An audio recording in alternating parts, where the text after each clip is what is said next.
Well, welcome everyone. Thank you for coming this morning to listen to my presentation about creating autonomies in district managed schools. I am Melissa Correll. I'm the Chief Innovation Officer at Victoria ISD. Oh, now I'm not advancing. Oh, here we go. Okay, I gotta use my mouse for this one. Just a few housekeeping rules. I know from yesterday, we all know to use your chat in Zoom, please. It just helps us to facilitate that. So I want to talk a little bit about who we are. So we are a district. We are located really, we're called the crossroads of South Texas because we are located 2 hours from Houston, Corpus, San Antonio, Austin. We kind of meet in the middle. We have a huge I-69, 59 that comes straight through us. We're a community of, I think we have about 75,000 people in our city and about a couple 100,000 around in our county. We are 13,479 students. We're 65% eco-dis, 7% English learners, 13% special ed, 48% at-risk, and 3% homeless. We have 2 5A comprehensive high schools, a credit recovery alternative high school, 4 middle schools, 6 through 8, 14 elementary schools, 1 residential care facility, and 1 juvenile justice center in our district. So it kind of gives you an idea of where we are and who we are. One of the things as we begin to get into the Systems of Great Schools work is really negotiating and thinking about this question. Are we a school district or are we a district of schools? And what does that mean? And what do we want to be? And that's been something that as we move through our SGS work, we've been grappling with and working with and trying to figure out how is it that we become a system so that we have structures and supports, but we also can provide autonomies and flexibilities for our schools as they may need it. It's one that we've been negotiating for a while. And it's important to understand our historical context to really get why this has been such a big piece for us to really negotiate and work through. And I'm just going to start in 2013. We have a tradition, obviously, before that. But in 2013, we were definitely a district of schools. We had multiple IR campuses, academically unacceptable campuses, et cetera, all of those things. And we had come off of a culture in which we really wanted to provide schools that what was best for schools to do it. So what we ended up having is basically at that time, I think we had 17 elementary schools, and each 17 elementary school did something different. Each high school did something different. Each middle school did something different. So you might have a student who would go to multiple schools in a year, and that school would have absolutely different curriculum on a different pacing calendar, all of these different things. And what we learned from that is that we needed to tighten up some things. We needed to get tight on some things because we recognized through our needs assessments that all of these different things was creating really division in our school system, and we needed to unify some of those things. So we really did some tightening up. And in 2016, we went from that to where we were 21 Met standard into IR campuses. And we were like, yay, this is the ticket.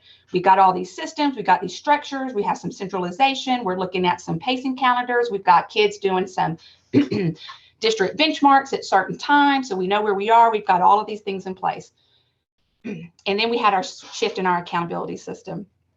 And when we did that, we ended up with an A-rated school in 2019, 3 B-rated schools, 9 C-rated schools, 7 D-rated schools, and 1 F-rated school. And we thought, we tightened up. We have all of these systems. We have all of these structures. We have all of those things. And yet there's a piece that we're still missing, right? Because when we look at our school accountability, we can clearly see that. We need to do something. We need to tweak some things. So from 2019 to next year, we've really been working to trying to think about what is tight and what's going to be loose. We recognize that there are some things we got to tighten up. We have to have systems and structures and supports, but we also have to have some flexibilities. It's kind of like in our building, when you build something in California, they build these buildings so they're earthquake resistant. And when they build a building that's earthquake resistant, they have these structures and supports. They have these steel columns and these cross beams and all of these different things, but yet they engineer them to provide flexibility. So when there's that seismic shift, there's that big change that comes into that system, that there's flexibility to be able to absorb some of those things. So we recognize that we need these structures, but we also need to be able to recognize what are some of the things that we're going to provide some of these flexibilities for. So our schools can do what they need to do based on their context.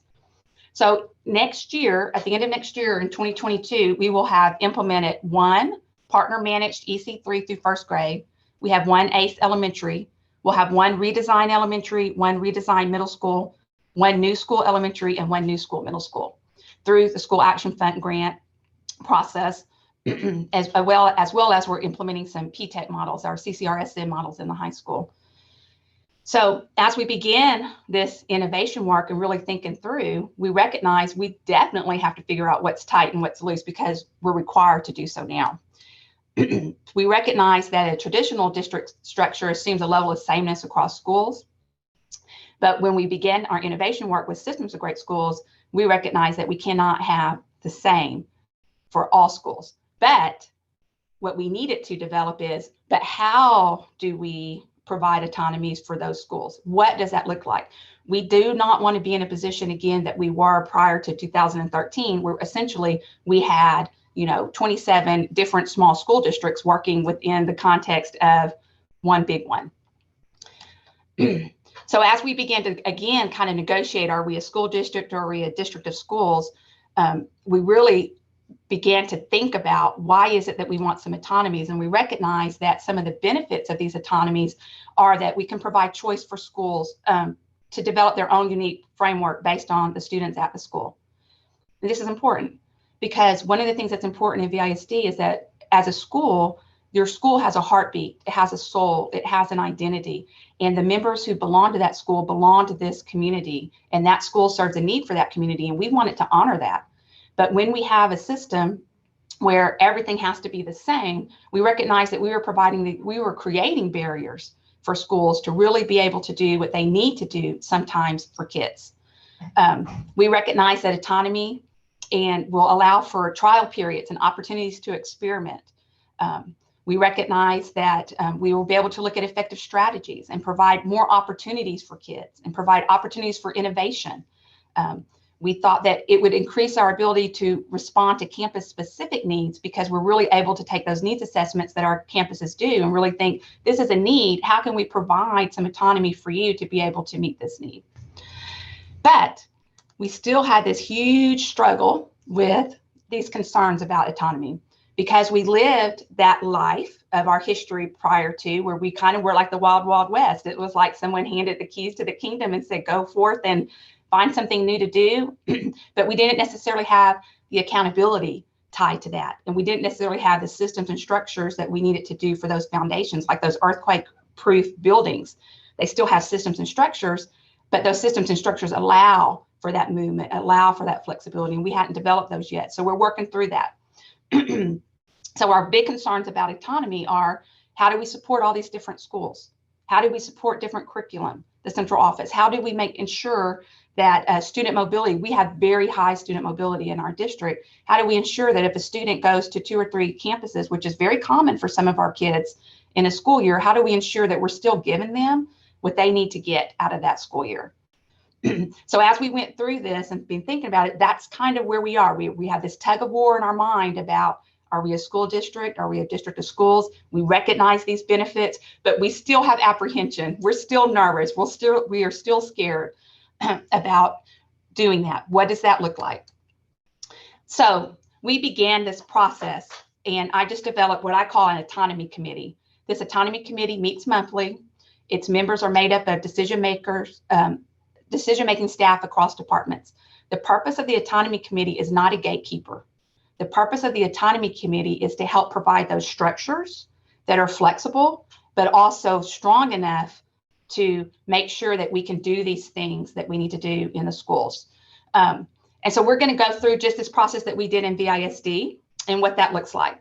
So our step 1 was just to assemble the committee, and I'm going to go through this in a little bit more detail in a minute. But step 2 is a very important part, and I'm going to spend some time on this. But step 2 is to frame the purpose for the committee and the process. And I'll share with you, when I started it last year, I did a poor job of this. I spent probably 5 minutes on this of the whole time. And as I begin the process next year, I'm probably going to spend about 2 sessions on this because it's very important. And I felt like this is what really moved our work forward as we went through.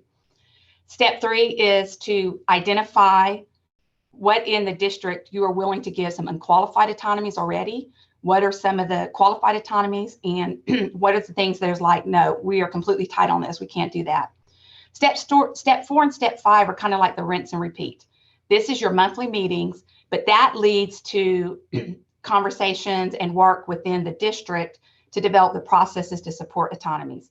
It also develops what we found, that develops the process to support every school in the district. Because one of the things that we recognized as we went through this is that we have systems that we need to bolster, not just for schools that we call our innovation schools, which are schools in our school action fund, but schools in the whole district, the whole system.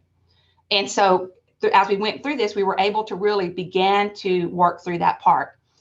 The last part, step 6, is to do the conduct your monitor and oversight. Remember, I was talking about the autonomy, and we kind of have the wild, wild west. Well, what we recognize now is autonomy comes with accountability. And for our accountability, we're going to be using our performance contracts that we develop with our district managed schools as part of that autonomy process to determine whether or not that autonomy is warranted to continue on. And then an after action review and reflection. I did one after this school year, and you're going to see some of the results of it. But one of the things that I learned through the Systems of Great Schools as I've been going through this in the last couple of years is that every time you finish an action, to do an action review and an action reflection. It kind of gives you a lot of good insight about how you want to tweak it next time. So again, the first step is just your step 1 to assemble the committee. In my committee, I had our deputy soup of operations. I had our assistant soups of curriculum, instruction, accountability, and administration, of our chief financial officer, our executive directors of elementary and secondary learning and talent acquisition, support, and recruitment, HR. I have our director of technology, director of counseling, fine arts, special services, student services, and then we would invite guests depending on some of the autonomy. So sometimes if whatever the autonomy was, I'd invite some guests from some different departments. But these were the standing members of the group. I didn't serve on the group as a committee member. I kind of thought about this in terms of the call for quality school process, where as it's the CIO, you're really the facilitator when you do the capacity interviews and those kinds of things. So I see myself as my role as the facilitator of this, to help move these things forward and to set the context and to provide some of those structures. But I didn't actually serve on the committee in terms of weighing an opinion about the autonomies. Step 2, I think, is the most important thing. And this is the part that I didn't do very well. I spent like 5 minutes on it last year. But I think the most important part is the kind of to stop and say, but why are we doing this? Why does this autonomy exist, committee exist, and what is our purpose and what are we doing? And for us, next year when I started, I'm going to start and do about 2 sessions on this. I'm really going to do some work. This infographic or this slide really represents our strategic planning process that we have just completed. We started this, we went into Systems of Great Schools 2 years ago, and we completed it this school year. And this really represents what we believe in VISD, what our community wants from us, what our community needs from us, and what we want to achieve. And I'm going to start with this part because if you look at this, you can see this big and this big and is our overriding purpose, is that we want to make sure when students leave VISD that they have their and, they have their next step, they have everything that they need to access whatever it is that they're going to do next. And as part of that, we recognize that students are not the same. We recognize that there are no equal paths, but there are different paths. If you look, these are some of the findings and directions from our strategic plan. You can see that one of the things we want to innovate at the middle school by providing choices. We want to provide multiple experiences for middle school students to demonstrate their genius, or provide flexible learning environments. Throughout the whole findings and direction, you see this theme running through this, of this idea that students aren't just a number, and students are different and schools are different. But we had a system that didn't really allow for students or schools to have choice or options, or to think about how they can pursue their genius. And so as we work through this process for us next year, we're really going to focus on, if this is what we say that we want, then how is it that our structures and systems through our autonomies that we can give support that? We spent some time on this. I know you've all seen this, but really thinking about what's probable and what's possible, and really thinking about today's the day we get to decide that. The purpose of our committee is really to think about how we can do these autonomies. I'm going to spend some time on the innovator's mindset. This is important because for my district, and maybe your district might be similar to this, we really had to develop a definition of what we mean for innovation. What does innovation mean? Innovation is not necessarily something completely new and different. Innovation is when you believe that your abilities, intelligence, and talents are developed, leading to the creation of better ideas. So you can take best practices and implement best practices, and that can be an innovation at your school. But the end result is something better. It's not innovation just for innovation's sake or autonomy for autonomy's sake. It's because something better is going to happen. I recommend this book. I'm going to do this as a book study with my innovation principles next year, The Innovator's Mindset. And then I'm going to really spend some time. I don't know if you guys have seen this, Stewardship's Multiple Layers of Focus, but I found this somewhere on the internet, and it really gravitates to me because it kind of helps to think about what is the purpose of the autonomy committee. I want to spend some time on developing the identity of who we are and what we should be doing in this committee. So we're going to be answering these central questions, which is the why. And that part of the why is, who are we? What is alive in the center that we want to nurture and grow? Why here? Why now? What is it that we're doing? And for us, I think it's because we want improved outcomes for kids. We want that and. We believe in the and. We believe that there are no lesser paths. There are no lesser paths. We believe that, and we want to make sure that we provide opportunities for that. We're going to take a look at the what. So what is it that we are called to do? What is that piece? Our what is to provide best fit choice options. Our strategic plan tells us that, right? That's what our community wants and needs from us. So that's our what, is to help to do that in this committee. So how? So the how part is maybe some of these innovation school models. This is part of the how we provide best fit choice options. The how much, that's our tight and loose, right? That's part of our charge in this autonomy committee, is thinking about, what are we tight about? What are we loose about? How do we know that? How do we communicate that to schools? This process is helping us to clarify that as we move along. And our how well is that autonomy balanced by accountability. That in the end, we're not just turning the keys over. We're going to provide autonomies, but we're providing accountability too. We're not just innovating for innovation's sake. We're innovating because it's going to create better student outcomes, and we're going to measure those for that. I think that's important, because in my group, and your group may be similar to this if you choose to do this, there are people, we are in very different places when we think about what autonomy should look like, could look like, and whether or not we even should give schools autonomy. So it's important to really do this pre-work to develop that idea about, this is the identity of our community. Our community here, this autonomy committee, this is our work, this is what we're doing, this is why we exist. We are not gatekeepers to say, nope, you can't do this. We are not gatekeepers to prevent autonomy. What we are here is to figure out how can we do this for our schools. So our step 3 that we did last year was to identify areas in which the district can offer unqualified autonomies with approval, and areas autonomies can't be offered. And autonomies not afforded unqualified approval must be approved by the Autonomy Approval Committee. And I'm going to share with you our process in that in a minute. But it started with this. It started with, we have a new school action fund grant, and School Empowerment Network, when they were going to begin their work with their fellows, asked us to answer these questions around autonomy. Very simple questions, some of them. Does the principal have the autonomy to select and implement the curriculum of their choosing for every subject area? And you can read, I'm not going to read all of them through, but these are the questions they asked us to answer. And what we realized is that we didn't have structures in place or systems in place really to answer that question. We didn't have a cross-departmental team to really be able to look at things strategically like that and think about what would that look like.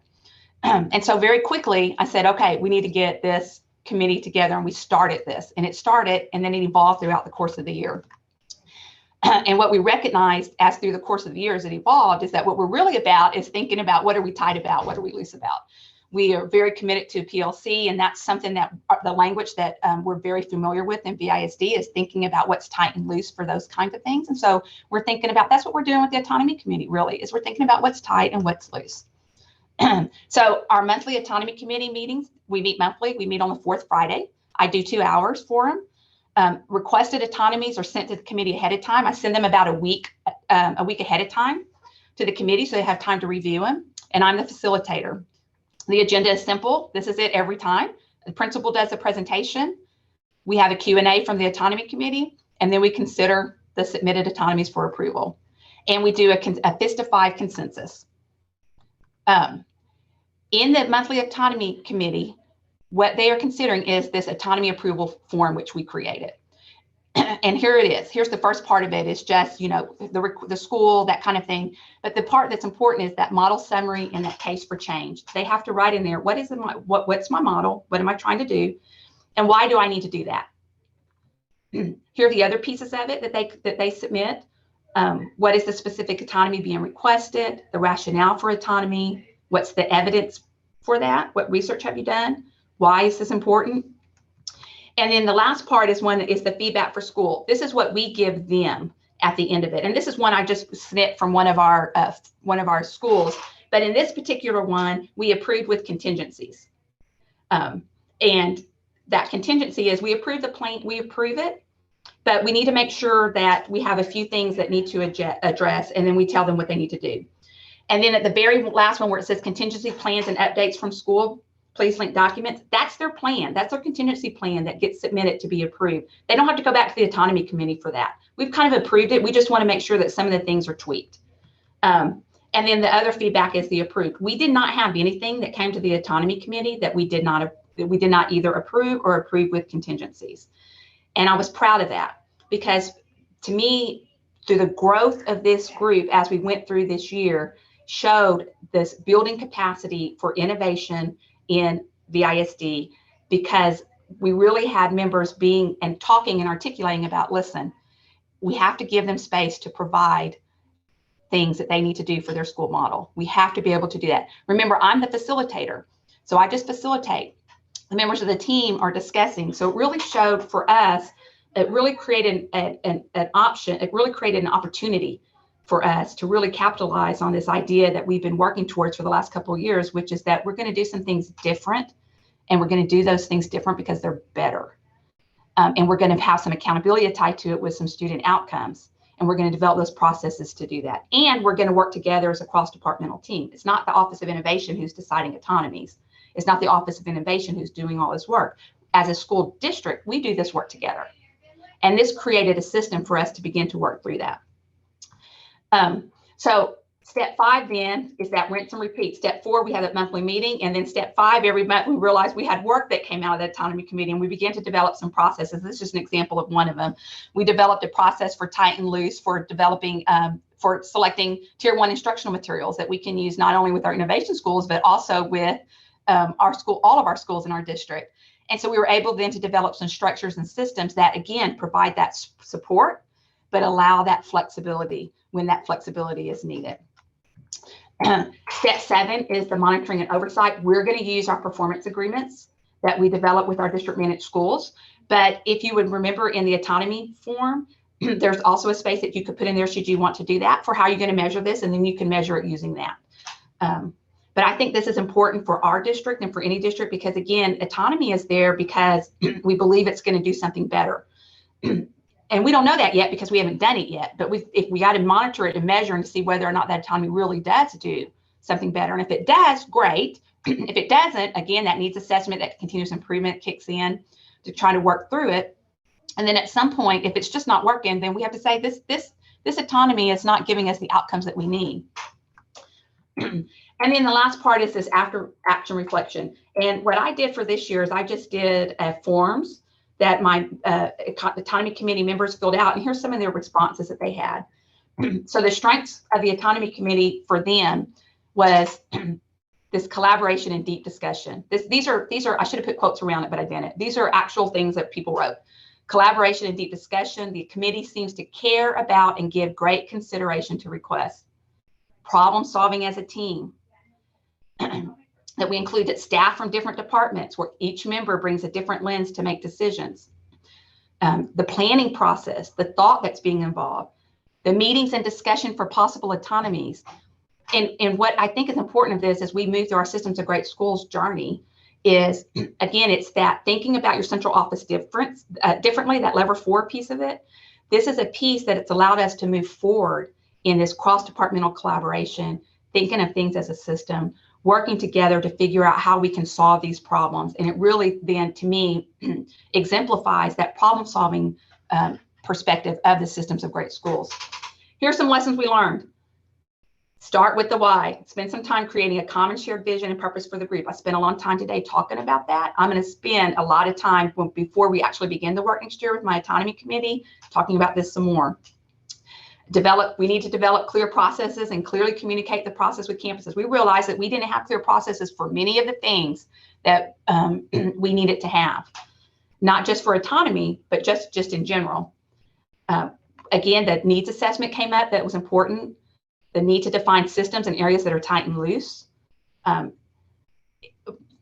Ensure that the campus teams include all supplemental areas in their planning phases. One of the things that we learned from our school action fund through this and through the autonomy committee is that in the planning process at the campus, we didn't have all the right people at the table in that planning process. And we're going to iterate on that next year to ensure that we have all of our special ed, EL, GT, all of those kinds of components, all of those kind of bits and pieces through that. That was a big lesson learned through this autonomy committee as we went through this, because we saw that we had some areas of deficiencies that we had to correct. But this process allowed us to do that before we got into next school year. So that was an important piece. So our shifts that we have, our mindset shifts, a move from a stance of apprehension to problem solving. So we were really concerned.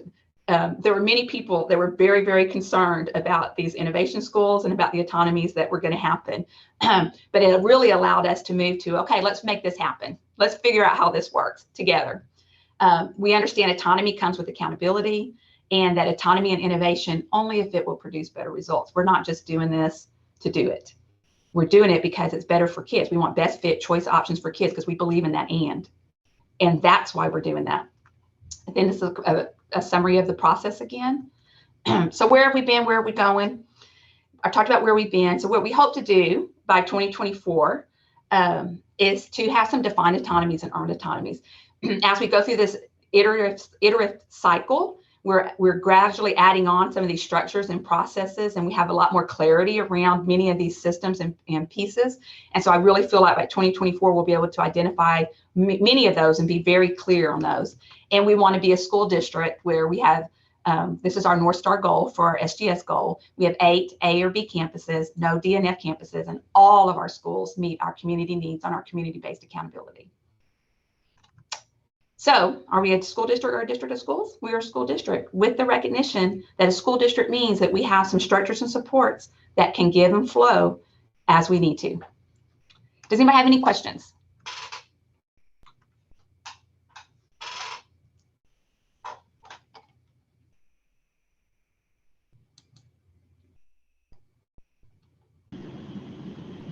Melissa, I have a question. Can you hear me? This is John. Hey, John, how are you? I'm doing great. How are you? I'm great. This is a really great presentation, very relevant to the work that I do at SAISD. I'm curious on this process of requesting permission for autonomies, which I know you say they always end up getting approved, but how does that line up with your partner? You know, the autonomies with an 1882 partner are sort of guaranteed, and you kind of don't have any flexibility. Does that process No. apply to them, or no? This is just these are for only our district managed schools. I got you. Okay. Yeah. So we don't have this we don't do this for our 1882 partnership. I see. But John, I am using some of your work that you sent me to develop that authorizing handbook that's going to encompass both our 1882 and our district managed schools. I think I see this as a way that over time, I don't know that we'll have to continue the autonomy committee in the same level and frequency that we have now. Really for us, I think the big wins for us is helping us to develop that idea about what are some of the things, what are we tight about, what are we loose about, so that we can really then provide guidance on that. Yeah, that makes sense. And I would imagine you'd agree that the fact that you have a partner and that those autonomies are enshrined in the agreement helps the work of promoting autonomies with the district managed schools, right? Like that sort of provides the foundation. Like you have to build systems to make partnerships work, and you kind of don't have a choice. That's part of the bargain. But what we're trying to do, and it sounds like you guys are trying to do the same thing, is like, let's not have it stop there. Like district managed schools deserve these autonomies too. But I totally can validate that. It's one thing for central office staff to say, well, yeah, we have to follow this contract that we signed. Like we don't have a choice whether we like it or not. But with district managed schools, like that is a choice. And so it requires conversation, it requires work. But in my work, as long as they see the why and they see a benefit to kids, then I think they will go along with it. But the challenge that I sometimes have, I'm sure you do too, is you have a lot of central office people that feel very passionately about the work they're doing, which is initiatives and trainings, and they want to make sure those things are in place. And when schools want to do something different, if they feel like it's not aligned to best practices, that can be a challenge. So I like how you've created a process for that. Right now, for me, it's just a lot of conversations and one-off meetings. So putting some structure around it makes a lot of sense. Well, and John, I'll share with you, the process really came about because I needed to answer those questions for SEN, right?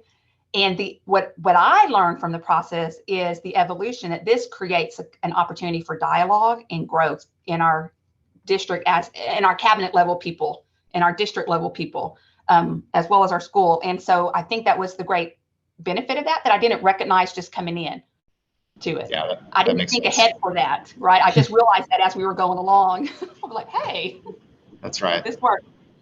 Thank you. A question thanks, John. I have a question from Michelle. Says, within your district managed schools, are there guidelines on which schools can seek autonomy? All schools, non-SAF schools? Right now, Michelle, we are working what we call our innovation schools, which are just basically our schools that are within my department.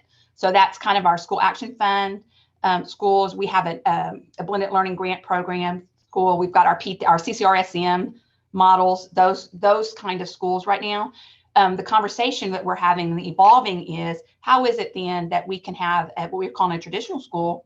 How do they get some of these things? And what does that look like? And I feel like we'll be progressing through that. That's probably some of the work we'll take up this year. Thank you. All right. If there are no other questions, Megan, I think I'm over time. Melissa, you have until 9:15. Oh, I thought I had I thought I only had 30 minutes. Let me. It says 8:30 to 9. Well, but if I have 15 more minutes, I'll just keep talking. Yeah, let me check. Yep, you have until 9:15. Well, excellent. I mean, I don't have anything else to say, so I guess I'll give you back some time. Melissa. It looks like Mary dropped a question. Oh, okay. What is some of the data that you use to hold school leaders accountable, or the data outside? Okay, so Mary, we are going to be using our school performance agreements, and there's different things, but mainly it's our STAR data. We're using our STAR outcome data. We've got some attendance data pieces for that. With our school action fund grants, we have to do a performance agreement. That was one of the new things that we had to create this year. So we're using that structure to do our monitoring and oversight. And we're thinking about it. This is kind of like to John's point, and John sent me some stuff earlier in the year that I'm kind of working through. It's kind of like the point with your 1882 partnerships. We have one 1882 partnership. We are going to start all of these schools next year. So we're in a planning phase of all of these schools. So I haven't actually done this yet, but we're looking at the oversight and monitoring guidance for an 1882 and thinking about how does that look like for a district managed school? Because if we're going to be granting these autonomies, they have to have some accountability, and it has to be, to me, for us, it's about, is it working? Can we see the results for these student outcomes? And then Lupita, did you have a question? Yes, thank you, Melissa. I was actually typing it in the chat, but I'm too slow. So if you don't mind, first, definitely congratulations on this very tight process. The, focus on autonomy with accountability, top of mind. I was going to ask if you could share some of the requests, like were principals looking for, core systemic, or were they looking for curriculum, assessment processes? What are some of the things that they requested autonomy for? Yeah, we had some instructional materials that they wanted some requested for, some school day request, staffing, we have a staffing model. In VISD, we have a staffing model. So you get for X number of kids on your campus, you get X number AP, X number, so that staffing piece was some of the autonomies that they were asking for. The bulk of it was really the instructional piece. Did you, and I heard you say you had senior level cabinet members there. I heard you say HR and finance. Mm-hmm. As you all were going through the process of evaluating the request that the principal was presenting, what, if any, budget implications were part of these discussions? I'm thinking staffing, because I know, we're faced with that, especially in our school action fund grant schools, the redesigned schools. How did your team, and I hear you over and over saying you were facilitating the process. Can you share a little bit about the discussions that happened with your committee? Yeah, so that was one of the big ones that when that came up, they always had an approval with contingency, and that was that sustainability plan. So if we're going to do one of the requests was for blended learning to do 4 paras, to have 4 additional paras with her school model, because she was going to do some of that blended learning work. And so the answer is, well, what will happen to that once the life of the grant is over, right? There was lots of discussion on the budget. And if you'll notice on that approval form, which I've dropped in the little, whatever you call it, there's a section about budget. And there's a section, and what I want to add on there is a section about sustainability, because that came up over and over and over again as we moved through. I think sustainability, I'm going to put as a whole kind of section, because that was another common theme that came up in the committee's discussion, is like, okay, if we do this, but what's going to happen in 2 years when we no longer have this funding that's available, or we no longer have that? I think that's a very good question. And so that did come up quite a bit on that. And I think it's good, because it requires the principal to be thinking about, okay, how can I make this work? And what will this look like? Because the funding is going to go away. And are there other alternate sources that I can look into and work through? And we were able to, with the help of other central office and different things, we were able to kind of really help them create some sustainability plans that I think are going to work well. And it's going to be a benefit to them in the end. It's a lot of work up front. And I think at first my principals really felt like, man, I've got to ask permission for everything. But I think in the end, I know in the end, one of the things that one of the principals said that they agreed with, or they were appreciative of, is like, but it made me have to think through these things that I'm going to have to think through. And I'm going to have to implement this. And I needed to think through some of these little pieces. And so I think that's the value, one of the values of it.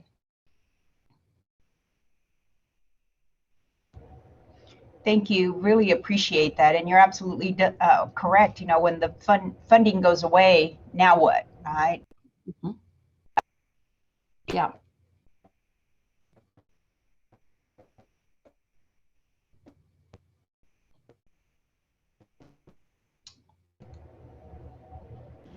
Well, since you still have 5 more minutes to kill, Melissa, and I always have questions, as you know, I'm going to go ahead and throw another one in. Sure, Don. How did you prime principals for asking for these autonomies? Like, did you go to principals or whoever and say, hey, here's what's available, let us know what you want to implement? Or did you, because what I've found, one challenge is if you say, oh, here's 20 autonomies, they're say, great, I want all 20. But if you don't give them information, then they don't know what to ask for. So finding that right balance of offering what's available, but not over-promising. It can be a challenge sometimes. So John, that's a great question. And that's the big dilemma. So at the very beginning, when I showed you that list of questions that SCN gave us and say, hey, we need your answers on this. We met, that was our first meeting of the Autonomy Committee, and we came up with some answers to those questions. And as we look back on them now, we were so, naive, let's put it that way. But we came up with kind of a frame of some of the things that we knew that this is unqualified autonomy. We don't care if you do this, go for it, right? And we had a few things under that column. And then we had some things that, we can give you some autonomies for this, like the curriculum, some of this, we can give you some autonomy, but we're going to have to run this through, right? And then there was another section where, no, we just can't do that at all. And I don't think we really had anything under that section at that time. And I don't know that we still do yet, because the conversation in our group was, we don't want to, if we give them a list of autonomies, exactly what you said, John, that kind of one narrows their thinking. We want them to let their needs assessment and their school action model drive the work that they need to do, not here's what I could do. And so we kind of, I really visited with principals about that. It's like, this is really about your needs assessment and this planning work. And based on what your kids need and what your school model is, what do you need that to happen during your school day that's different? So we ended up probably taking some things to the autonomy committee that probably we really didn't need to take to the autonomy committee. One of them was this start and stop time for one of the schools. It was like 15 minutes. I mean, really, we probably could have just taken that to our transportation department, you know, when you kind of in hindsight look through it. But I think the process was good, you know, to work through those things. I want to just share like everything that I shared. This is like the first time we ever did it. There are lots of places that we want to improve for next year and that we would do different for next year. But it did overall give us a great base in our district to start thinking about flexibilities, because we had not been thinking about those before. And so we were really at ground zero on that when we started. That's helpful. I also agree that it's better to leave it more open and say, what do you need to implement your model to be successful? I sometimes also frame it in terms of what barriers do you see, you know, like what, in terms of central office requirements or initiatives, like which ones are actually not helping you and getting in the way of your success. And then so then when they identify those, it's not some abstract notion of, oh, this autonomy or that. It's like, you know, this thing that is coming from central office is not helpful. Like, can you work with me to offer some flexibility? And I think that's another way to frame it too. I like that reframe, John. That's another, because, you know, people are going to resonate to that idea. It's good to frame it both ways. I like that a lot. I hadn't thought about that. I think I'm going to steal that from you. Yet I'm going to still get something else from you and do that next year. I think that's great.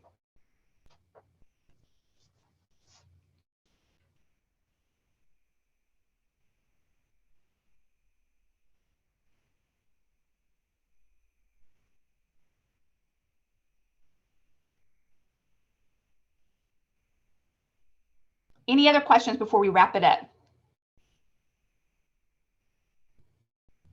Well, I just want to thank you all for participating in our session.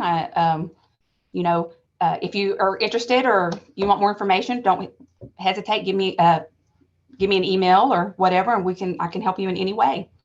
As you heard, like John and I, we steal things from each other all the time. That's how we grow and learn. All right. Well, thank you. Bye, everybody.